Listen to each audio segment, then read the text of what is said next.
So welcome to the second half of our introductory class.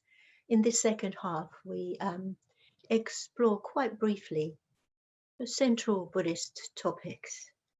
And if you're watching this on YouTube, welcome to you too. So this then is our fourth evening exploring Buddhist ethics.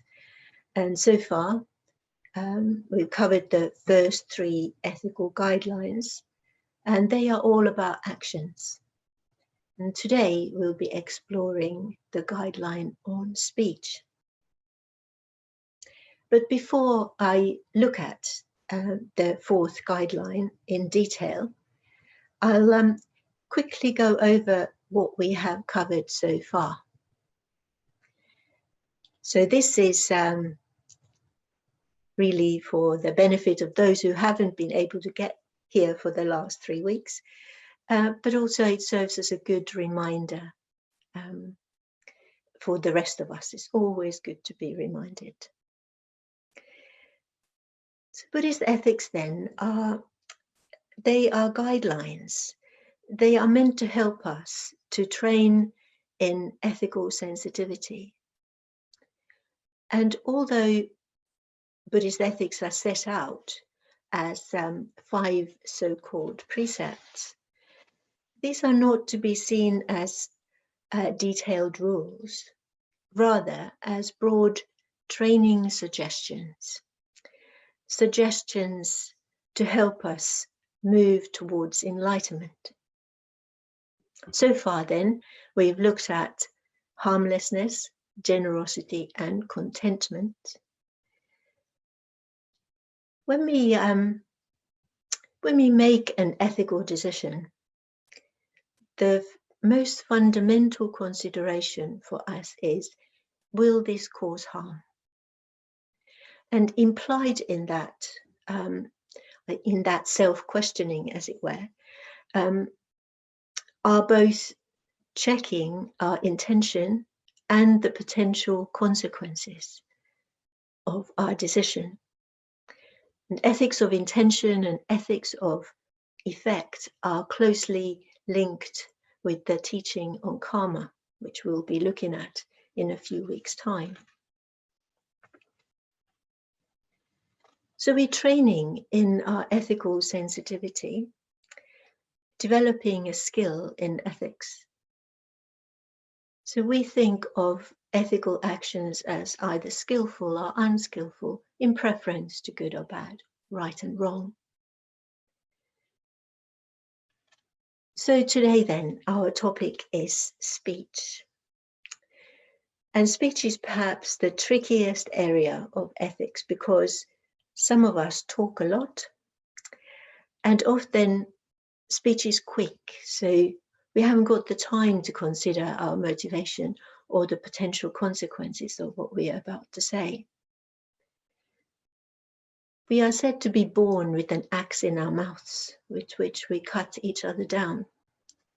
And I'm sure we've all been in that situation, or either having been cut down or in fact cutting others down with our speech.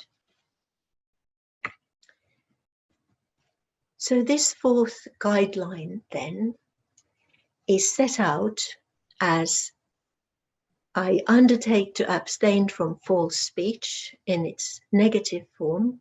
This is the behavior we are moving away from. And in its positive form, with truthful communication, I purify my speech. So this is the behavior we're moving towards. So our aim is to be truthful and trustworthy in our speech. But it's worth saying that Buddhist truth is always tempered by kindness, helpfulness, and harmony. Because if we really want to communicate, there's no point saying things in a way that upsets people, even if it is the truth. So we just need to make more effort to tell the truth in a way that others can hear without them being upset. And that's not easy. the Buddha exhorted us to speak in a way that doesn't cause pain and that makes people glad. So we need to speak the truth thoughtfully and tenderly. And clearly making people glad doesn't mean that we flatter, speak untruths or half-truths. And here we need to be very careful with the so-called white lies. So we tell these white lies, we say to ourselves, so we are trying to avoid hurting somebody's feelings. But often it's just a way of not really putting enough effort into finding a kindly way of telling that truth. And I'm sure we all are pretty familiar with various forms of untruth. So there's obviously outright lies. Then there are the little lies that we call fibs, which are also lies. Sometimes we don't bother checking our facts, so we are factually inaccurate. Sometimes we exaggerate, often for the sake of a good story. And sometimes we give a false impression by just leaving out a few facts. This is to make ourselves look a bit better. And of course, there are the more invidious forms of untruth. So when we go along with others, even if we do not agree, silence is a communication too. There's flattery. Often this is to further our own aims.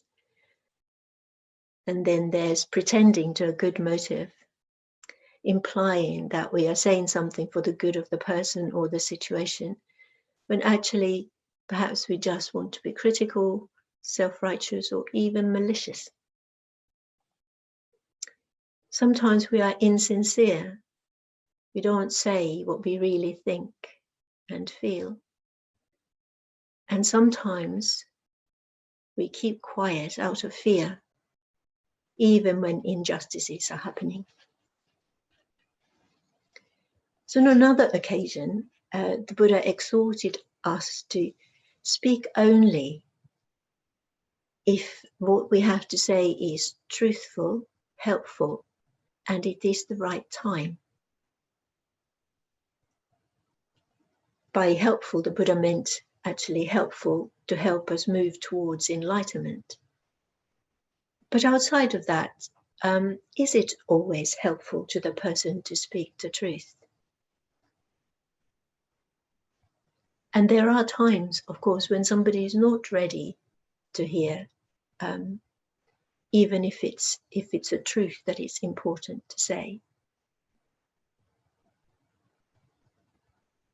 And as Buddhists, I said that earlier, is that we need to speak the truth in a way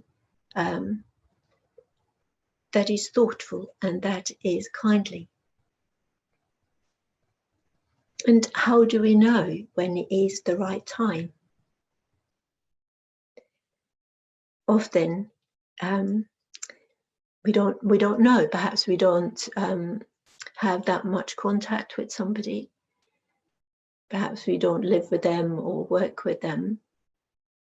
And so it's difficult to know when the right time is. But I suspect that sometimes we use that as an excuse to not to say anything at all. Of course, we can ask. Having said that, a few times, this is in the context of the spiritual community, when someone has come up to me and said, is this a good time to tell you something? You know, I do have a sinking feeling. I'm anticipating what's coming as something unpleasant. So the Buddha speaks out of compassion for beings. And of course, we are not in that position. We are not in a position to know what is truly compassionate. So perhaps the best that we can do is to slow down, to find that little pause that gives us time to reflect on our motivation and on the possible effect of our speech. But we get it wrong often. We have a powerful tool to hand, of course, in apology, in freely admitting that we have made a mistake and asking the other person to forgive us. So that's all that I have to say tonight. Those of us who in the Zoom class are now going to go to our breakout rooms, for which I have a few questions. And if you are watching this on YouTube, good night.